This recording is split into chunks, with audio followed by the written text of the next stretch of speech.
voy a hacer. ¡Ya está aquí la guerra! ¿Que si pueden parar la guerra un momento? Sí, estamos aquí en la trinchera, pero estamos descansando.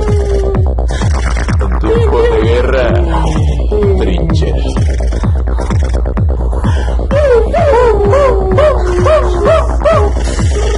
La trinchera.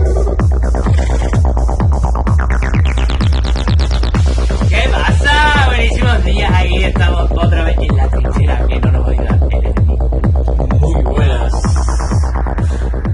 Y nada, estamos aquí, hay gente nueva, hay gente que no está, porque la dinámica del podcast va a ser esa, que quien no esté, pues no pasa nada. Si tenemos algo de lo que hablar y hay gente dispuesta para ello, cualquier persona puede estar aquí. Aquí tengo a Vito, una amiga que viene en calidad de profesional, bueno, de... No, profesional no. Todavía no. Todavía no. Semiprofesional Le falta de la poco salud mental. intentándolo. Amateur de la psicología. Y pues nos dará sus cosas. Bueno, di tú qué puedes aportar. ¿O qué? Pues... buenas, yo soy Vito y pues nada, pues he venido aquí para aportar como la parte más psicológica del tema, no sé, más quizá científica. La más racional. Más racional, la más racional. Sí, para completar. Ofendido. Para completar, para que no la liemos con la filosofía. Esas cosas. La vamos a liar igualmente, no pasa nada. Sí. Lo que tenemos que comprobar es que va a volverse loco antes, en plan, de los dos nuevos invitados. Pero poco a poco. Y luego tenemos a Miguel. Hola, sospecho que yo voy a ser el primero. Soy Miguel, estudiante, Artista. improvisador natural. Intelectual granadino. No. Joven. Granadino. Jovencito. Joven reaccionario de la intelectualidad, experto irracional y compañero de esta gente. ¿Y qué estudias, Miguel? Estudio literaturas comparadas en la Universidad de Granada. ¿Y con qué las comparas? Las comparo con... No las comparo. ¡Oh! Por eso Chaval. le estudia literatura. No, como ahí para hacer el boicot también, ¿no? Sí, no las comparo. Las comparo con mi trayectoria filosófica anterior, quizás. Y con la realidad en la que vivo. Qué bien. Así que demos paso a los demás, yo creo, ¿no? Yo creo que podemos empezar introduciendo ya el tema. ¿Pero tú quién eres? Yo soy Ivana, coño, que yo soy de esta casa, joder. Ya se presentó en la anterior. Es verdad.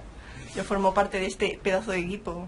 Perdona que te diga. Qué equipazo. Yo no soy invitada ni de esas cosas. He invitado a Hoy está con permanente. nosotros la de siempre. Vale, pues vamos a dar paso al tema y vamos a hablar un poco sobre la ficción y qué consecuencias psicológicas tiene o qué tipo de percepciones se tiene a través de la fantasía y de las formas creativas, por así decirlo. Si alguien quiere empezar a aportar ideas. Pues, a ver, yo me gustaría decir que venimos de grabar nuestro otro podcast que ya conoceréis de Radiolab y hemos tenido varios temas así relacionados con esto, de locura, salud mental y tal, intentando acotar qué queremos decir con locura y demás. Entonces, pues estamos un poco en esa onda, creo, ¿no? Todavía. Y queremos que continúe o no. ¿Queréis o no? Sí. Bien. Aquí indagando más, siempre se queda algo por hablar. Pues eso, entonces, ¿alguien tiene algo que decir o que afirmar o que cuestionar? Yo tengo una duda para la psicóloga. Está bien eso. Que es que el otro día escuché... Gratis encima, se la va a responder gratis. Sí, gratis. Hay que aprovechar ahora. No pagan mucho, no te creas. Pero 50 euros la hora. ¿Por qué nos cobráis, sabes? Estáis cobrando bastante. Mi pregunta es, ¿qué opinas de la gente que opina que los psicólogos son los nuevos curas? Que tú antes tenías un problema existencial o tenías un problema, te sentías mal contigo mismo moralmente, ibas al cura, te confesaba, Te escuchaba. te escuchaba, No se lo decía a nadie. ¿no? Y ahora mismo pues se paga por eso, por la función que te hacía el cura gratuitamente. ¿Te sientes un poco cura del siglo XXI? Pues en realidad, o sea, la afirmación tampoco es tan descabellada. Porque uno de los papeles principales del psicólogo es crear la confianza con la persona. O sea, la gran parte de la terapia, aparte de, bueno, no sé, ejercicio y trabajar ciertas cuestiones, pero la gran parte se basa en la confianza que tú creas con la persona. Entonces, en realidad, en ese aspecto sí que somos un poco los nuevos curas. Pero cobrando, Pero creo que... El cura capitalista. Creo que es normal también que haya pasado porque hemos entrado como en una etapa de la sociedad en la que estamos dejando un poco atrás ciertas creencias y queremos, bueno, por lo que hablábamos también un poco antes en el otro podcast, ¿no? Respecto a que ahora nos aferramos más como a la base científica, ¿no? Entonces necesitamos como poder aferrarnos a algo que realmente nos dé la seguridad y no simplemente que sea un cura diciéndonos, vale, pues ya está, Dios te ha perdonado, venga a tu casa. Sí. Son los psicólogos entonces consecuencia de la muerte de Dios. Sí, son... Sí. Antes teníamos una doctrina a la que aferrarnos, que pues en el caso de España fue durante muchísimo tiempo el catolicismo y Había tenía un una fundamento, regla. ¿no? Ahí está. El fundamento antes era Dios, ahora es la ciencia. Sí. La ciencia acaba siendo nuestro nuevo Dios y obviamente nos tiene que dar respuesta a las cosas que nos ocurren en nuestra vida. Y si antes una persona pues tenía un problema con su hermano, no sabía resolverlo y tal, acudía al cura a lo mejor como una respuesta a qué sucede, que puedo hablar con él.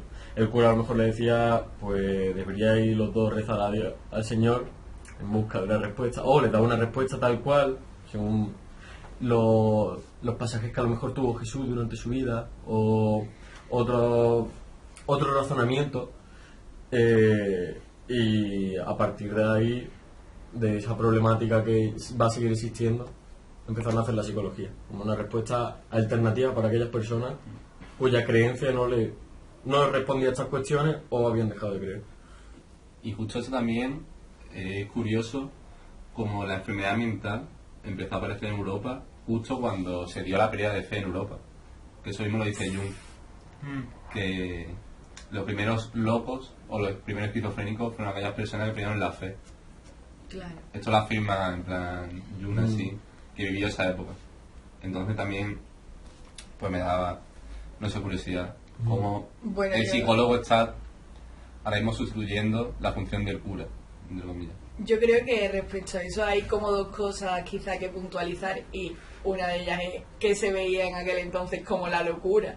Claro. La persona que no creía en Dios porque no era lo normal, ¿no? Los herejes. Claro. Bueno, sí, así se podría concebir también un poco la figura de la bruja, la Edad Media, ¿no? Como la persona que le reza al diablo, que tiene conversaciones por el simple hecho de ser mujer. O el homosexual también, que en un principio lo trataban como si fuese o un enviado del diablo o estaba siendo dominado por el diablo o siempre tenía una connotación negativa de la religión y tal. Y gracias al nacimiento de la psiquiatría más primaria y al psicoanálisis empezó a denominarse esto como si fuese un trastorno, como si fuese una enfermedad mental, que quiera o no, pues un poco de diferencia había, porque pasaba de ser alguien malo para la sociedad a alguien que necesita del apoyo de la sociedad para salir de ahí, aunque fuese, también ya sabemos todos que tiene problemas. Esa concepción como se tenía entonces. Claro, y también pues algo fundamental es que aparece la incertidumbre, ¿no? O sea, en realidad la religión estaba ahí como para responderte a todas las cosas que tú no podías explicar y aferrarte y decir, bueno, vale, pues yo estoy aquí, ¿no? Pero tengo ahí al cura que yo voy y me confieso y ya soy bueno, ¿sabes? En plan, ya no soy una mala persona, claro, claro, estoy limpio de pecado, todo bien. Ahora, a día de hoy, pues no tenemos eso, ¿sabes? Si tú has hecho algo malo ahí... Y también es Tiene curioso palo a la cabeza. los curas que no creían, que es el caso que plantea Unamuno en San Manuel Bueno Mártir, que ese cura que no cree, pero que sigue haciendo la función de cura porque es bueno para la sociedad. Los spoilers, chavales. No, eso es... Pero que, como ves, era sinopsis, ¿sabes? Sí, el libro puede tener casi Si no, 100 años, ¿eso pero qué? esto no ¿De vale. telepatía o algo? Sí, una cosa así. Yo aquí podría sacar algo en claro, vinculándolo con lo que hemos podido observar antes, relacionando, y aquí tenemos la oportunidad de tener a esta gente reunida pues con lo ficcional, lo irracional, lo fantástico, y la necesidad de encontrar en ese reducto un margen de libertad, y cómo eso a veces entra en contradicción con el contexto social, y eso provoca la noción del error, que anteriormente era el pecado. En las relaciones actuales de la psicología también hay un ejercicio de fe, porque no deja de ser, el ejercicio de confianza no deja de ser un ejercicio de fe. La vinculación con la persona con la que estás teniendo esa terapia es entregar una intimidad a cambio de una salud. Y de alguna forma la pérdida de ese Dios que antiguamente nos servía como bálsamo para responder a ciertas incertidumbres, ahora se sustituye por otras cuestiones. El problema es que no todo el mundo encuentra ese refugio de incertidumbre de una forma amable, y ahí es cuando surge una enfermedad generalizada. Pero creo que en realidad la razón de ser de la enfermedad puede ser en muchas ocasiones el reconcilio entre la libertad que te puede otorgar la fantasía y ese ámbito ficcional en el que todo es contemplable, y el margen social en el que uno está envuelto y a veces no te ofrece las mismas libertades que tú puedes ejercerte a ti mismo.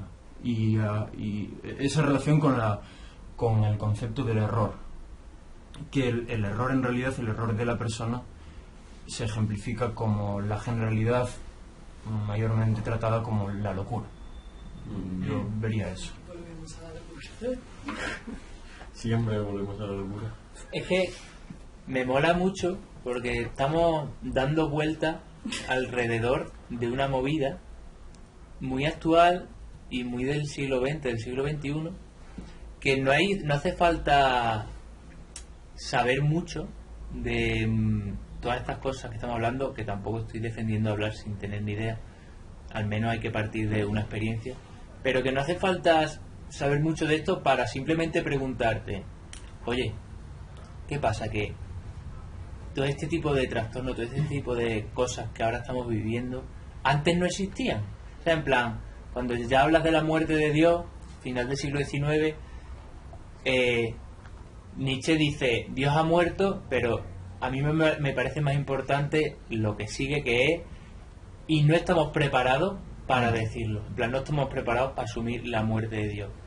Entonces, de ahí se derivan la actualidad. Y pasar un Dios teológico a un Dios científico y no ser capaces de asumir esa parte de sinsentido, de irracional. Estamos incapacitados para habitar esa muerte. Habitar esa falta de fundamento. Esa falta de fundamento que no deja de ser pues la raíz de todo, ¿no? Yo diría incluso que es la imposibilidad de poder ejecutar la libertad, la angustiosa libertad, sí, que otorga la desaparición de Dios, de un Dios, porque ahora Dios se manifiesta de otras formas, o al menos lo que antes se contemplaba como Dios se manifiesta en la sociedad de otras formas, pero creo que es la libertad que otorga la desaparición de alguien que te dice lo que tienes que hacer. Claro, eso son como vacíos en nuestra conducta, en nuestra cultura incluso, porque ahora, antes teníamos una cultura basada en la religión católica, y esta cultura nos servía para tantos ámbitos como, por ejemplo, uno de los que a mí más fundamental me parece es la muerte. Una concepción teológica que teníamos antes de la muerte, en la que no acababa tu vida, sino que comenzaba la vida más próspera, más real. Ahora no la tenemos. Ahora tenemos un nuevo Dios que lo único que nos ofrece es oscuridad ante la muerte. Y es algo contra lo que afrontarlo, incluso por parte de la psicología, es un dilema muy duro. En plan, es complejo. Yo no sé, esto me gustaría que hablase un poco, porque cuando... Sobre el afrontamiento a la muerte. Sí, hay gente que tiene, uno, que afrontar la muerte de un ser querido, o dos, aceptar que su muerte es cercana. Porque hay incluso pacientes... No, pero por ejemplo, un paciente de cáncer terminal también recibe terapia psicológica. Y yo me pregunto, ¿qué respuesta le das? ¿Cómo le das calma a una persona que sabe que va a vivir su muerte? O cómo le das respuesta Antes a se algo que entendía- también te incumbe. Que yo creo que los psicólogos, porque son Claro, el personas, problema es también que tú te vas a tienen el acabar. problema de la muerte. Claro. Y a lo mejor ellos tampoco tienen solucionado ese problema consigo mismo y van a ayudar a alguien a que solucione ese problema consigo mismo. Claro, pero el Como una psicólogo... incapacidad de hacer eso, ¿no? El psicólogo es el psicólogo del propio psicólogo también, en plan... Hay un psicólogo que trata a otro y es como algo normal. Y en este caso me pregunto de cómo el psicólogo trata a quien no lo es, sino a una persona cualquiera que viene con un problema personal de me voy a morir. Pero que el Y psicólogo no también encuentro es calma una en persona ansiedad. normal, Sí, cualquiera. sí, pero que hablo de que no un profesional sea tratado por otro, sino de que una persona normal Sí. que no tiene conocimiento del tema ni nada, va y pregunta, mira, no creo en nada, no tengo una fe que me calme en esto y vivo con mucha ansiedad. Mm. Pues, a ver, que los psicólogos también somos humanos, ¿sí? Aunque a veces Claro, cueste Lo sabía, creerlo. lo sabía. Lo sabía. Pero- Yo tenía Me han intuición robado. A de ver, yo serlo. creo que realmente no es tanto como, en este caso, por ejemplo, no creo que sea tanto un problema que nosotros ayudemos a nivel filosófico, sino más a aprender como a Mentís. que Sí. Mentís. los psicólogos intentamos no mentir. No mentimos. Pero Maquillar la realidad. a ver, realmente ellos saben lo que va a pasar, ¿saben? O sea, la persona que se va a morir sabe que se va a morir. No es cuestión de decirle todo va a estar bien o tal. Creo que más bien es encontrar, o sea, ayudarle a encontrar de qué forma quiere que sea su muerte. Encontrar tranquilidad en la propia muerte. Yo creo que debería de ir orientado por ahí, ¿sabes? Porque muchas veces el miedo no es a morir, sino al proceso de morir. Al dolor. Al dolor, o sea, realmente lo que le duele a una persona que está en el proceso de morir es tanto No quiero sufrir. las negligencias médicas que hay, que muchas veces a la gente que se va a morir se les deja solos, se les deja encerrados en hospitales, pues creo que a nadie le apetece realmente pasar los últimos días de su vida si no está en una situación que necesite cuidados paliativos. Incluso los cuidados paliativos muchas veces se hacen en casa. Creo que a nadie le apetece estar en una habitación que muchas veces es compartida con otra persona, que a lo mejor tiene un horario de visita de tus familiares. ¿Sabes? Creo que realmente sería mucho más fácil si estuviéramos en un sitio familiar, el sitio donde tú has vivido, con tu gente cercana, que tengas la posibilidad de despedirte como tú quieres despedirte de tus amigos, de tus familiares. Encontrar también la calma en esas personas, ¿sabes? No, porque todo este proceso genera mucha ansiedad también a las familias, que muchas veces para la persona que está en el proceso de morir, lo más duro es ver lo mal que lo están pasando sus familiares y sus amigos viéndole morir. O que no se muere del todo, Sí. ¿sabes? Pero, En plan, claro que eso es un sufrimiento, eso ¿eh? también sí, que Porque- muchas veces los médicos intentan atarte a la vida incondicionalmente y a lo mejor esa persona es como, mira, para estar una semana más en la cama prefiero morirme ya. Y muchas veces esa elección no está del todo clara, no se deja muchas veces. O sea, lo que el psicólogo intenta preparar es como el contexto, el proceso por el cual la persona al morir necesita sentirse cómoda. En el sentido de crear un espacio familiar o no, incluso. Depende de las inclinaciones de esa persona. A ver, yo realmente de este tema tampoco es que sea una experta, quiero decir, sé cosillas porque he leído libros sobre la muerte, sobre cuidados paliativos y tal, pero quiero decir que no soy una profesional experta en Claro, este claro. tema, claro. Ninguno es profesional aquí, ¿eh? Claro, No. vale, ya. O sea, lo dejo claro por si acaso. Que yo creo que efectivamente es así. También imagino que dependerá mucho del caso, de cómo esté viviendo la persona ese proceso, del contexto que tenga a su alrededor. No sé, muchos Eso factores. es. Realmente la enfermedad que tenga, Eso cuánto es. tiempo le quede de vida. Cuando hablamos de la muerte, en realidad hablamos de muchas muertes. En el sentido de no muchas muertes, sino la manifestación del mismo fenómeno en paradigmas diferentes. Puede ocurrir el caso de el individuo que incluso puede encontrar en la muerte cierta tranquilidad o descanso, incluso sin la contemplación de Dios.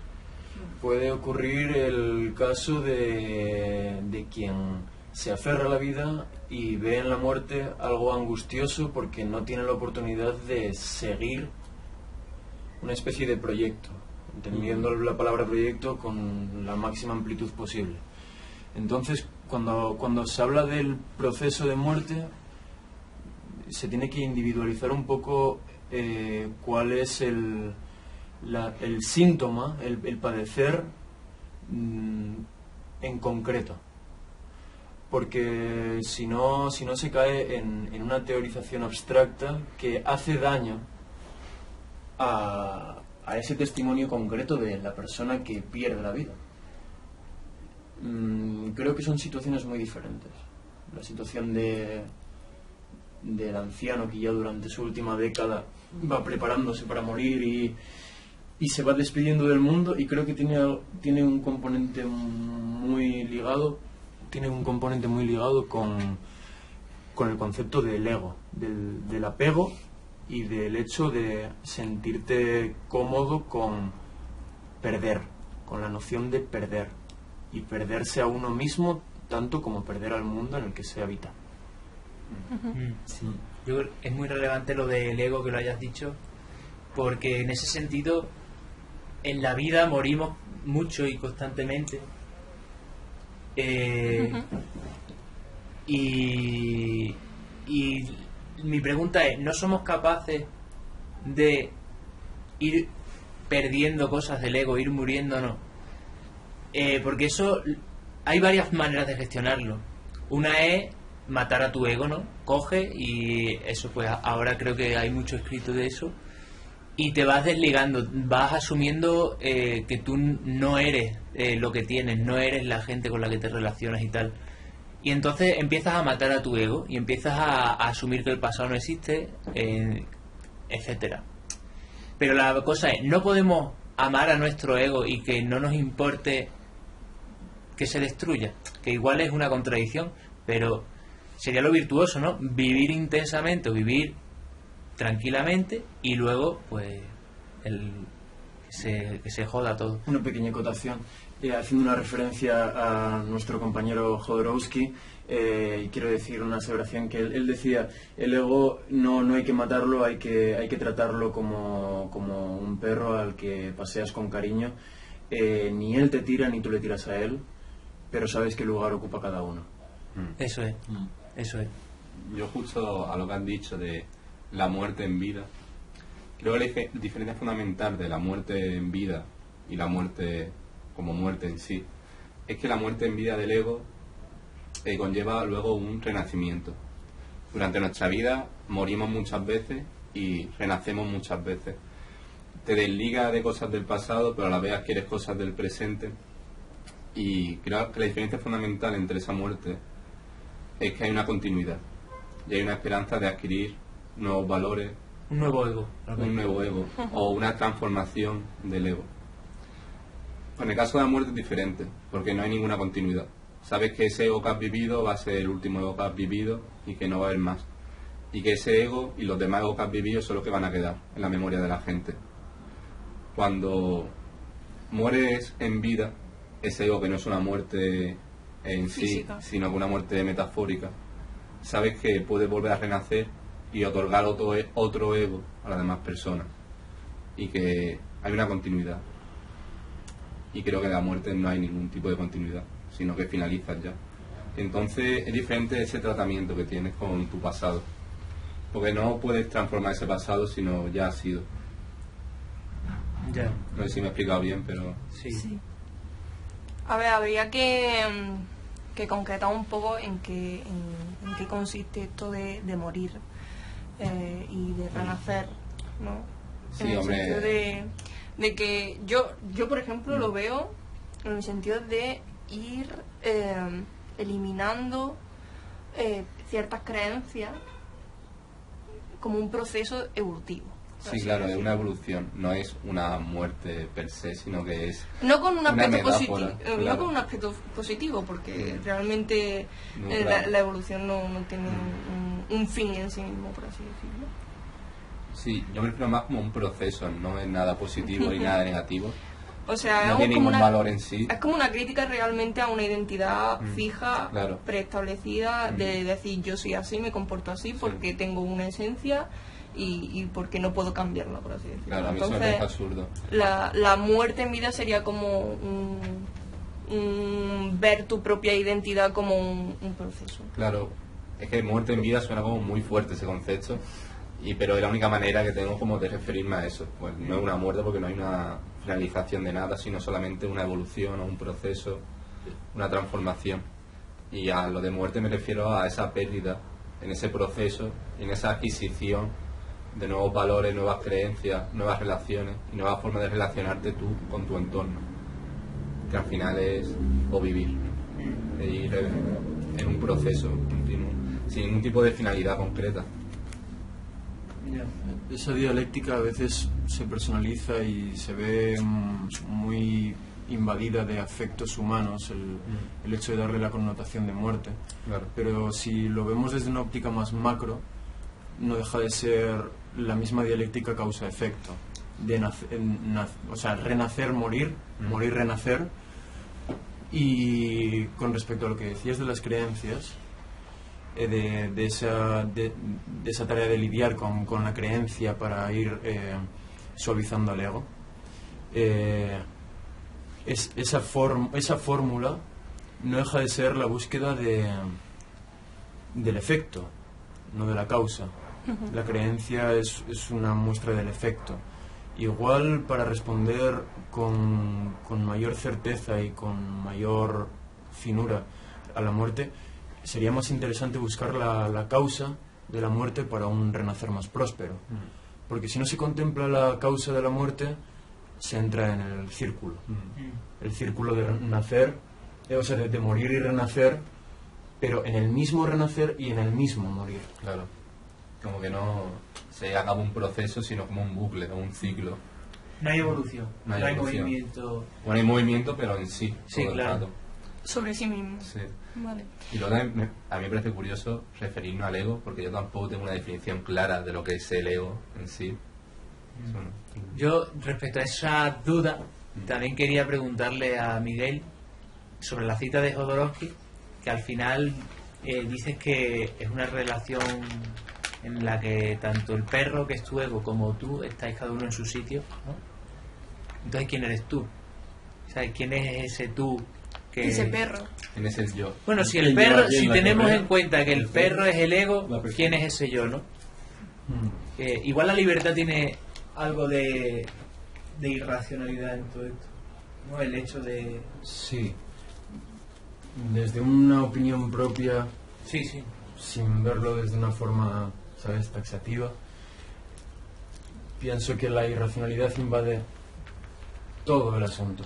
Claro. Y esa relación entre esa metáfora del hombre y el perro en ese paseo, el perro es hombre y el hombre es perro, y la cuestión está más en la tensión entre los dos. Si el perro forma parte predominante del paseo y empieza a tirar de la correa, se anula la voluntad de quien lo pasea. Si ocurre lo contrario, si es la persona que pasea el perro la que tira, esa tensión lo que crea es un conflicto identitario, a mi parecer, un conflicto con la propia identidad. Y en ese conflicto nace la duda, con la duda la incertidumbre, con la incertidumbre la angustia y el replanteamiento de la personalidad y del ego. Entonces, si se pasea sin que ocurra esa tensión, hay un reconcilio con la identidad, lo cual otorga, como tú dices, una libertad mayor, incluso, o sea, contemplando la irracionalidad como cubriendo esa libertad. Y al principio hablábamos de cómo lo fantástico, lo imaginario, lo irracional entra en conflicto con el contexto. Hay veces que, aunque el ego esté en consonancia, la realidad en la que estás inmerso no lo está. Tú puedes estar muy seguro de que De lo estás tuyo, en, sí. en un terreno bastante amable, pero igual entras en contradicción con el terreno en el que te estás moviendo.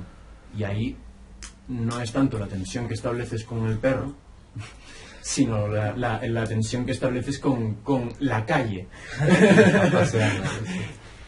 Y ahí ya depende de tu cálculo el qué hacer, ¿no? No es una tarea sencilla. Como si empezase a llover, ¿no? Y dices tú, guau, ahora cuando llegue a mi casa tengo que lavar al perro y se ha ensuciado, ¿sabes? O que te la sude. O te la sudes. Bueno, pero Claro, yo lo que luego iba el a perro decir- empieza a oler mal. Si te la suda que llueva y el perro se ha mojado, ¿sabes? Claro. Hay que secarlo, Te la hay que puedes- lavarlo. ya. Respecto a esto, es que al final yo creo que el ego es el autoconcepto que tenemos cada uno de nosotros mismos y la base en la que nosotros hemos creado nuestra identidad, tal y como has dicho tú.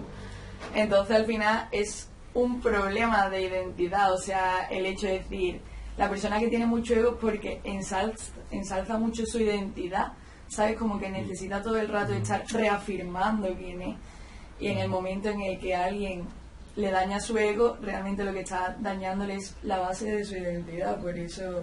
el La problema, seguridad de claro. quién es, por así decirlo. Claro. Pero ¿a qué te refieres con identidad? Si es la manera en la que te relacionas con los demás o la manera en la que te relacionas contigo mismo. Porque Jung tenía una analogía que era lo de la máscara y la sombra. Que la máscara en griego significa persona, máscara, y al final es tu persona social, que es lo que muestras y cómo te relacionas con los demás. Y la sombra es lo que te oculta a ti mismo y lo ocultas a las personas, pero que también está en relación contigo mismo, en cierta manera. Y dice que el autoconocimiento es poder reconciliar esa máscara y esa sombra y identificarlas como una misma, respetando las posiciones de máscara y de sombra sin que una se implante sobre la otra. No creerte como te muestran los demás y cómo te consideran los demás, pero tampoco mirarte solo a ti mismo, sino entrar en relación esos dos aspectos. No sé el ego en qué posición estaría, o sería una mezcla entre Yo esas creo que dos puede cosas. ser un conjunto entre los dos. Yo creo que es la mezcla. O sea, es que al final tú no eres tú sin tu contexto, ¿sabes lo que Claro. te quiero decir? Al final tu identidad también está conformada por el contexto, sobre todo. De hecho, sobre todo por el contexto, así que... Es más, en plan, la sombra de la que habla Jung es como parte, en plan, parte de las vivencias que tú tienes, que crees que, por ejemplo, muchas veces no te han afectado, pero están presentes. Para mí, un poco incluso a veces como el recuerdo, porque hay un montón de cosas que has vivido en tu vida que no vas a recordar hasta que se dé un punto similar en el que de repente es como un flashback, viene, te sorprende y tú reaccionas según tu vivencia anterior. En plan, eso no ocurre mucho con cosas que principalmente nos dan miedo o son peligrosas. Llega un momento en el que a lo mejor tú no te acuerdas de algo que ocurrió en tu infancia, que pudiese implicar, por ejemplo, nada, prender algún fuego por mezclar ciertas cosas que no debería. Y estás en una fase ya adulta de tu vida donde no recuerdas nada de ese año. En plan, por ejemplo, recordar muchas veces que hiciste a los 5 años, recuerdas 2 momentos especiales, a lo mejor, y el resto del tiempo se te olvida. Pero de repente llega un momento en el que hay un clic, ¿cómo se llama? Un input. No. Es como un gatillo, se dispara un gatillo. Una epifanía. Y ahí recuerdas ese momento, recuerdas la vivencia y tu cuerpo cambia. En plan, tú a lo mejor eres una persona súper adulta y es como los traumas. Tú a lo mejor eres una persona súper adulta, pero de repente vuelve algo que es un trauma de tu infancia y eso se despierta en ti y es como una bomba, ¿sabes? Y en ese momento altera todo y es parte de la sombra, cuando se sobrepone la máscara. Que a veces es como un impulso inevitable, tienes que aceptarlo y tienes que tratarlo muchas veces y decir, soy así, tengo miedo a esto, y a lo mejor puedo tratarlo o no tratarlo, pero seguro que prevenir estas situaciones sí. Hay una miríada de recuerdos olvidados, ¿no? Que aparecen y desaparecen, y eso no deja de conformar, al menos en los primeros años de vida, lo que acaba consolidándose como lo llamado madurez. Ahora bien, la madurez a veces puede ser restrictiva, en el sentido de, aludiendo por ejemplo a Whitman, decía yo albergo multitudes. La madurez a veces es la contradicción de eso mismo, porque en el momento en el que te confirmas como yo autónomo en cuanto a esas creencias y a eso que transitas, que es tuyo o que lo posees de alguna forma, estás anulándote la posibilidad de ser en multitud, de ser toda la posibilidad, toda la potencialidad posible. Cuanto más arraigo existe, creo, con esa persona y menos reconcilio con esa oscuridad, más imposibilidad para albergar lo múltiple. Claro. Es que a medida que vamos viviendo, en plan, nos extendemos más de lo que queremos, creo. En plan, empezamos a tomar, por ejemplo, algo que a mí me raya mucho, y lo he dicho muchas veces ya aquí en casa. Yo, con cada grupo de amigos, tengo un rol distinto. Sigo un rol distinto, una persona totalmente diferente, unos pensamientos totalmente contradictorios unos con otros. Y llega un momento en el que siempre te plantea la pregunta de, joder, es que parece que, ¿qué soy yo? ¿Quién soy? Somos todas esas partes, somos toda esa multitud. Tenemos que aceptarnos en cada uno de esos momentos y aceptar también las consecuencias que pueden tener estos roles que seguimos. Y es como, no tengas miedo a esa sombra, no tengas miedo a eso que eres. En plan, ponle un remedio si hay un punto en el que eres negativo, por ejemplo. Creatividad, por ejemplo, ¿no? Sí, la creatividad. Es como, por ejemplo, yo hay amigos con los que me relaciono y la relación es dominante y pasiva. Yo ejerzo un rol dominante que no ejerce en ningún otro sitio. Pero esa persona y la mía se han relacionado de tal manera que él ha querido adoptar un rol pasivo en la relación de amistad y yo, aunque no lo hago nunca, he adoptado un rol dominante. Son cosas que... Hay una transferencia, ¿no?, de subjetividad al final, porque De poder, incluso. Sí, de poder. al final su posición también te condiciona a ti a posicionarte de cierta manera. Sí. Y se crea una transferencia donde nunca eres tú de por sí, sino que eres tú en tanto a los demás, en tanto a tus circunstancias. Sí. Y creo que ahí pasa la transferencia esta de subjetividades, que puede ser también una influencia a cómo te comportas tú también. Sí. Pero que al final no parte de ti solamente, sino que parte de una comunicación con la subjetividad de la otra persona y de su posición, tú también te posicionas. Sí. Y como que nunca eres tú solo en sí, sino Coño, eres es que no en somos relación. putos solipsistas. Claro, eso ya lo dejamos claro en el primer programa. ¡Din, din, din, din, din! Solisismo, venga. Y aquí lo que decías, La en plan, S palabra. es muy creativo, en plan, cuando estamos diferentes personas, ¿sabes? En plan, yo con ese amigo tengo interacciones que no voy a tener con otros. Tengo pensamientos que no voy a tener con otros. Y si soy capaz de aprovecharlos, pueden dar mucho de sí. Creo que ahí, en eso, radica el ejercicio terapéutico de lo ficcional. Cuando uno se permite a sí mismo ser libre en un ámbito ficcional, en el ejercicio de un arte, sea cual sea, Te cagas. ¡Te cagas! Te cagas en las bragas. y es que eso no lo puedes explicar. es eyacular. En el momento en el que en el momento Pues psicoanálisis, en ese momento en el que te ves capaz o te ves en la resolución de la fantasía, que no tiene por qué ser perversa necesariamente, pero en la resolución de esa fantasía que no es conciliable con la realidad que vives, sientes una eyaculación, sientes un orgasmo, sientes de alguna forma la libertad que no puedes transitar en tu día a día. Y eso es como una de las conclusiones, igual me equivoqué, pero es una de las conclusiones de Ángel Martín en su libro sobre si las voces vuelven, porque en ese sentido se hace dueño de sí y dice, no, yo he dejado de estar loco, pero para dejar de estar loco traigo a mis voces y yo soy quien manda ahora, ¿sabes? Que venga la voz que alegra. Es que, ¿sabes? claro. Que venga y que alguien se lleve la voz que entristece, venga, para Claro. afuera. Y en ese sentido es una movida. Vete tú a negar la voz que va a parecer más fuerte. Claro, la cosa está, exacto, y en asumir que es un pensamiento, ¿sabes? Que no pasa nada. Pero la cosa está en que esa conclusión, ¿no? Soy posibilidad y me hago acto cuando yo lo determino, ¿sabes? Y la potencia se hace acto y no pasa nada si hay algún problema, bueno, pues así es la movida, ¿sabes? Es como un baile casi. Totalmente. Eso es una locura. En plan, no, mejor dicho. Pues ahí es cuando Ángel Martín al final pues se pregunta, bueno, ¿y si yo no estuve loco? Él estuvo en un psiquiátrico, para quien no lo sepa. ¿Y si yo no estuve loco? ¿No? Y entonces como tú le dices a alguien,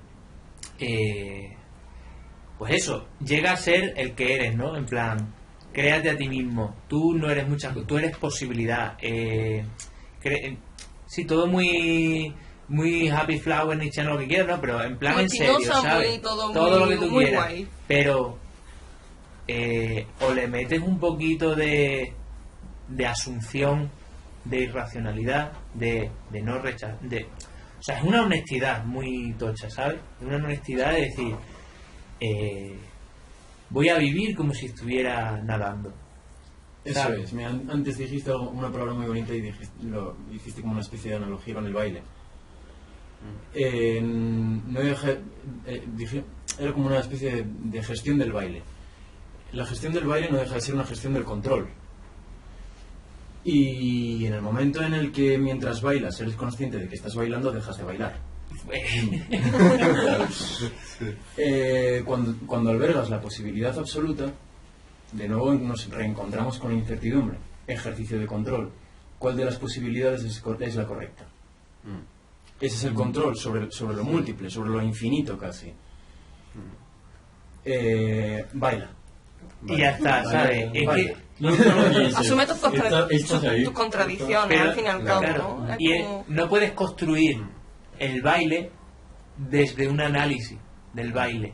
Tienes que En todo elegir caso, al bailar, ¿no? revés. Del baile Se se construye sus partes, las objetivas y tal. Pero lo primero es esa subjetividad, ese movimiento inexplicable, ¿no? Pero luego también tienes que elegir bailar, ¿sabes? En plan, elegir, como dice, elegir la vida. Dice lo de Elige la vida, elige un Elige trabajo. la vida, ¿no? En plan, tienes que elegir bailar. Elegir, dejarte llevar, o ser tú. Aquí hay un Al final hay problema. una elección, claro. Todos tendemos muchas veces a sobreanalizar. Sí. Pero incluso tonterías, porque bailar en un sitio donde todo el mundo está bailando y que tú empieces a decir, "Uf, mejor no bailo porque es que peor. ¿Y cómo Y si bailo? se ríen de ¿Cómo mí, bailo? y si me pongo a tropezarme con todo el mundo, tal, y acaba siendo un puto palo, ahí es donde vas a llamar la atención. Sí. En plan, ahí es cuando tú desintonizas con el ambiente. Tienes que dejar que las cosas surjan sin pensarlo mucho. Lo único que tienes que pensar, por lo mejor, pues, tío, cosas que te vayan a afectar en el futuro. El gasto económico. No me quiero gastar 3 euros en una cerveza en el planta baja porque luego el kebab no me lo pago. Pues entonces ahí dices, bueno, pues no me lo gasto y ya está. Si alguien me da un sorbito, pues lo acepto. Asume tu fin tú, ¿no? Ahí está. Asume que hay cosas que en el futuro te van a afectar, pero bailar ese día te puede afectar alegremente. Sí, pero...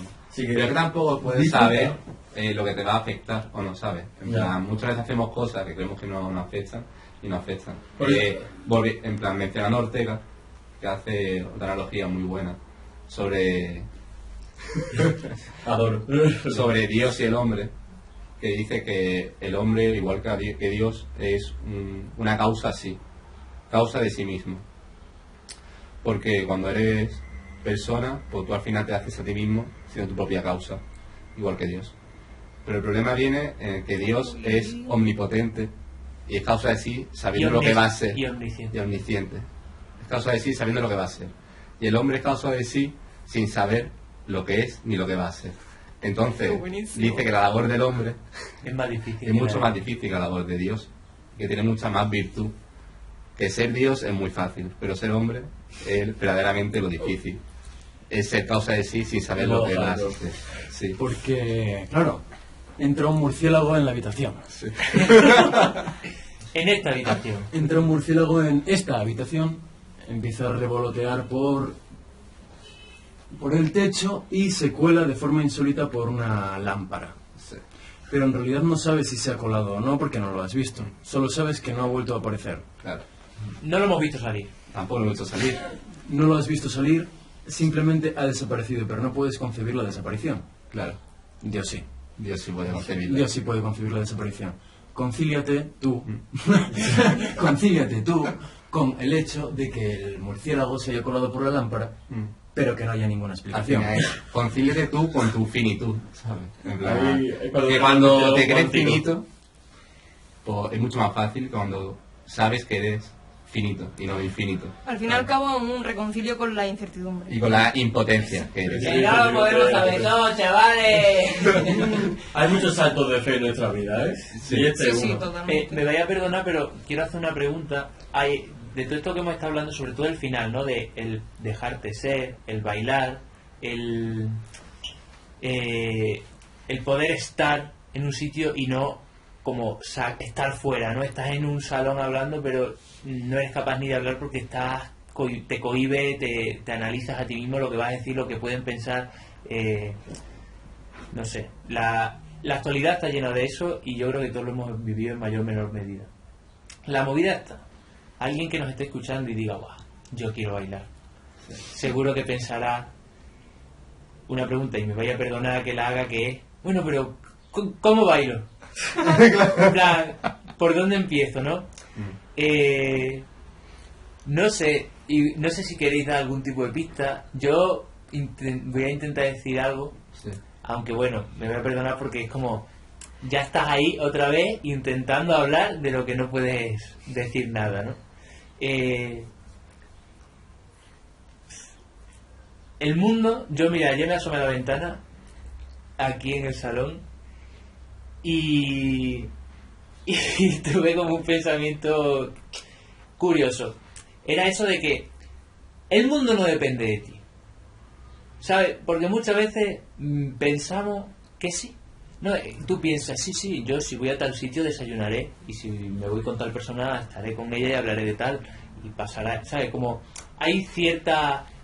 de aquello que no conocemos, nosotros le damos una explicación más o menos para sobrellevarlo. Como una planificación. Es una planificación. Esta mañana, antes del podcast, Es al final hemos creerte quedado infinito. para hablar de qué vamos a hablar. O sea, claro, si no estamos mal de la cabeza, hasta que no lo hagan no lo íbamos a saber realmente. Es más, poco tiene que ver lo que estamos hablando con lo que queríamos haber hablado. Bueno, sí tiene que ver, pero me entendéis. La cosa está en asumir eso, que no lo sabemos y que la única forma de saberlo es haciéndolo, viviéndolo, ¿no? Entonces yo me asomo a la ventana y digo, mira, ahí va una moto, y ahí va un coche, y porque hay un árbol y aparecen cosas, en plan hay una carretera y hay un árbol y van pasando cosas. El árbol de Doraemon, ¿eh? Entonces aparece gente y yo que sé si alguien se va a atar los cordones, pero es como, pues se está atando los cordones, pero yo no sabía nada, en plan, ¿cómo voy a saber eso? Es un poco extraño lo que estoy diciendo, pero asumir que nuestra vida no es bajar una montaña teniendo en cuenta dónde ponemos los pies, llegar a la parte más baja del valle, mirar a la montaña que hemos bajado como una forma magna y completa, mirar hacia adelante y ver otra montaña que es la que tenemos que subir. Tenemos que dejar de pensar el presente como eso y empezar a pensarlo como estar en una ola encima, que lo que hay atrás ya se ha transfigurado y lo que hay por delante tampoco lo sabemos, porque ¿quién no ha visto una ola grande venir y cuando llega es una mierda? Claro. Una ola pequeña. Es ¿Y que quién no justo eso. se ha sorprendido de las olas grandes? Pero yo no hablo de esperar a la ola, yo hablo de estar justo en la cresta. Es que, volviendo a eso, yo creo que la pregunta que tú has hecho, de qué pensamos que es el baile, y volviendo a los términos que hemos utilizado antes, yo creo que el baile es reconciliar tu deseo de ser infinito con tu finitud. Porque yo creo que todo el mundo no solo deseamos ser infinitos, sino que nos creemos infinitos. Pensamos que podemos pensar sobre lo que va a pasar. Como voy a quedar con tal persona, voy a hablar tal... Que es una alucinación eso. Es una alucinación, pero al final es algo muy humano también. Es el deseo casi de ser Dios. Y creo que el baile es reconciliar esa inclinación a ser infinito con tu finitud. Y reencontrarte ahí. Y no negar ni una cosa ni la otra, sino solo reconciliarte. Y admitir de que obviamente quieres ser infinito, pero eres finito. Creo que lo difícil es precisamente lo que dijiste antes. La predisposición, precisamente la predisposición a bailar, que yo la considero como un ejercicio de valentía, incluso. Porque tú puedes más o menos sospechar cómo puedes comenzar a bailar. La incertidumbre entra en juego, tú puedes lidiar con ella, pero ahí hay un ejercicio de valentía, de coraje, de sobreponerse ante eso que no puedes dominar. Y de olvido. Claro. Cuando aparece el coraje, también aparece el olvido. El olvido de lo que podría haber sido, de lo que podrá ser, y simplemente quedarte con lo que es. Mientras has tomado el arrojo y el riesgo de ponerte a danzar. Que surja el error en el baile, ¿no? Pero que no surja el error antes de bailar ni después. Eso es. Sí, eso es exactamente. Y luego, si quieres, pues dices, no, es que el baile es así. Claro. Eso Realmente pisar a gente bailando es Eso es. parte del baile. Eso es. Yo creo que Que se jodan. Eso es. Es como en un pogo que te den un codazo. Te dan un codazo y tú dices, joder, pues no ha sido aposta, ¿sabes? Es parte del pogo. pero es mi forma de bailar. Ahí está, es mi forma de estar aquí. Y Pues bueno, y pensamos aludiendo que a la son responsabilidad emocional, ahora será un poco de yo tiro y que le jodan a todo el mundo. Quien lo haya Tampoco- entendido no nos dirá nada de eso. Claro. cosas. Si no es que no nos entendéis. Y ya está. Si hacéis gilipollas, pues... No, pero en el pogo. La vida es como un pogo. Si estás dispuesto a empujar a la gente al pogo, es porque no te importa que Que te te empujen empujan a ti al también. poco. Sí. Y hay mucha gente de pogos que creen que se lo pasan bien o que se lo pasan bien empujando, pero No por están favor, dispuestas. a ellos que no les empujen. Entonces esas personas no están en el pogo realmente. Y no lo entiendo. Y un pogo sí que es un baile, eso es chulísimo, ¿eh? ¿Cómo no? O sea, es como unos pájaros en el aire o como un banco de peces que bailan, como... Pero ahí sí que te tienes que dejar llevar. Si no te dejas llevar, te haces daño. Es asumir la circunstancia del pogo, ¿no? Porque si no la asumes, te haces daño. Si Total. tú no sabes lo que es un pogo y te metes ahí y te crees estar quieto, te vas a hacer daño. Va a llegar alguien que te va a empujar y te va a hacer daño. Si tú danzas, no. A ver, bailar un vals en medio de un poco, por ejemplo, es danzar y no es muy buena idea. Pero si yo es más que nada decir, Empieza a danzar en el estamos en la pogo, circunstancia, claro. ¿sabes? Estoy aquí, ya está. Y Son las voy a circunstancias. aceptar todo lo que pase, Mm. porque es a lo que he ido. Eso, es simplemente aceptar que todo tiene error, la incertidumbre es presente continuamente, no somos máquinas de cálculo del futuro, en plan, eso ya entraríamos en una paradoja muy Quien guapa. tiene miedo a vivir, no Entonces- a haber nacido. Ya está. Eso, aceptar Puedes que- resumir así. que la vida es impredecible, que lo único que tienes que hacer es disfrutar de los momentos buenos, saber aguantar los momentos malos, aprender de ellos y seguir con tu vida. Es muy fácil decirlo, ¿eh? Esa conclusión me la Pero dice hace 10 sentirlo años es difícil. y no la veo, ¿sabes? Ya, también Tú es lo verdad. dices, ya ser eso se hace bola a veces. Y algo que entra en juego, creo también, es el hecho de que muchas veces, muy a menudo, estamos bailando sin saberlo, disfrutando de ese buen momento de bailar, y solo somos capaces a veces de disfrutarlo en su plenitud cuando ya ha pasado el baile. Sí. Eso es una putada. Sí, es como, Sí, la putada. como la felicidad, Eso ¿no? es una putada. Igual el presente también pasa por el ejercicio constante de intentar discernir si se está bailando, porque así se enriquece mucho más. Se enriquece mucho más y después, cuando aparece la tragedia, que tarde o temprano aparece la tragedia, el error, el tropiezo, el empuje del otro mal recibido... Eso también forma parte del baile, ¿qué coño? Si se recuerda, claro, sí, pero si tienes la capacidad de recordar el momento en el que tuviste la capacidad de verte a ti mismo bailando, puedes habitarlo mejor. Cuando hay un problema tú no te puedes parar. En plan, hay No puedes pararte y pensar, vale, ahora cómo sigo bailando. Ahora cómo sigo bailando. Y También ese... es parte. Esa pausa, esa pequeña pausa. Sí, puede ser también una pequeña parte del baile, ¿no? Miguel, ¿en qué sentido decías que es bueno discernir el baile? O sea, ¿a qué te refieres? ¿Que es bueno saber que baila o tener en cuenta que puedes pensarlo y no pensarlo? ¿Cómo? Imaginémonos que tenemos delante un vaso de agua. Tenemos sed y nos lo bebemos con cierto automatismo. En el momento en el que disfrutamos del trago siendo conscientes de que estamos bebiendo agua, pero eliminamos ese carácter de algo automático, sea beber agua, sea disfrutar de una buena conversación, ese punto de conciencia en el que no entras en una inercia que te lleva al olvido, sino que retienes ese momento y dices, estoy bebiendo, ¿no? O estoy conversando. Y eso me está provocando una serie de sensaciones de las que quiero ser consciente, no para prevenir una suerte de tragedia futura, sino para incluso disfrutarlo más. Sí, ¿no? sí, sí. Para dentro del baile, predisponerte para bailar mejor o algo así, ¿no? No mejor. Sí, Si no, ser consciente de más que está- consciente, sí. Más... Yo creo que el que no baila sabe que no está bailando. Y el que baila como forzado no está disfrutando. En plan, de que hay mucha gente que No. baila e intenta marcarse sus patrones de cómo tengo que hacerlo, como tal. Y si se sale de ahí es cuando empieza la autoflagelación, ¿sabes? Porque está siendo tan como en una hiperconsciencia de que lo está haciendo por una obligación, porque es el contexto, porque tengo que seguir el paso de los demás y tal, que ve que es el único que falla.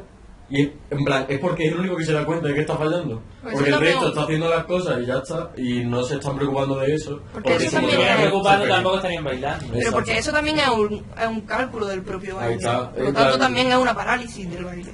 No hay que echar R con que estoy haciendo esto, tengo que hacerlo bien. No, vive. Y creo que eso es muy importante porque estamos hablando en términos metafóricos, pero a veces la vida no te permite dejar de bailar.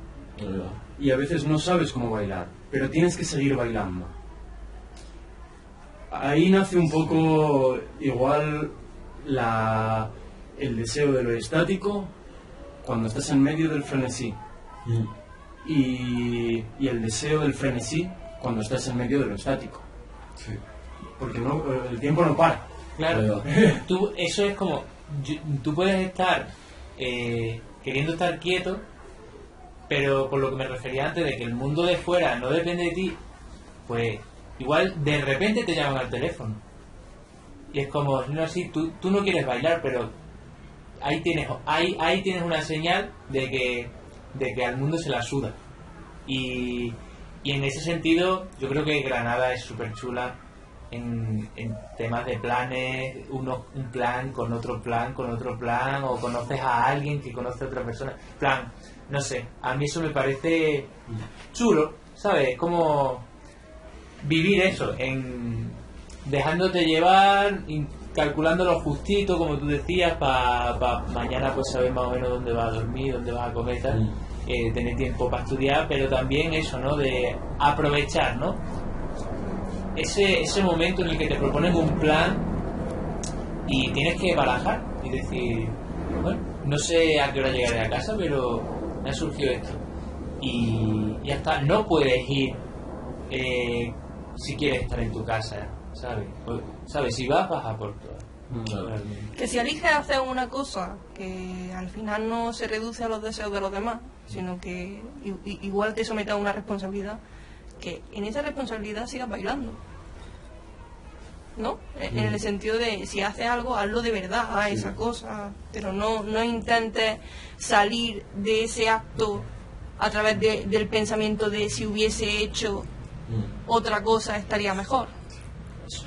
No había un filósofo que era Yoda, que decía, hazlo, no lo hagas, pero no lo intentes. Eso, creo. hazlo, no lo Pues, hagas, pero no lo intentes. Y si lo haces y no te sale bien, no te arrepientas tanto, ¿sabes?